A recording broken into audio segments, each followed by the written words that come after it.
مولانا الیاس صاحب رحمۃ اللہ علیہ وفات سے پہلے حضرت رات بھر سوئے نہیں، بہت پریشان رہے۔ مولانا عبید اللہ صاحب رحمۃ اللہ علیہ حضرت کی پریشانی کو دیکھ رہے تھے،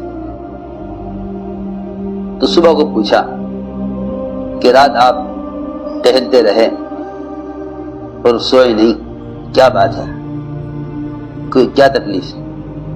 حضرت نے فرمایا مجھے اس بات کا فکر ہے کہ میرے بعد یہ کام ختم نہ ہو جاوے۔ تو مولانا عبید اللہ صاحب علیہ نے بڑی عجیب بات فرمائی،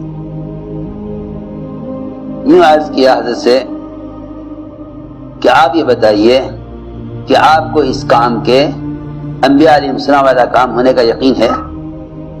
حضرت فرمایا اس کا تو مجھے یقین ہے، لیکن اگر یہ کام انبیاء علیہ السلام والا کام ہے تو پھر یہ کام اسی طرح امام مہدی تک پہنچے گا۔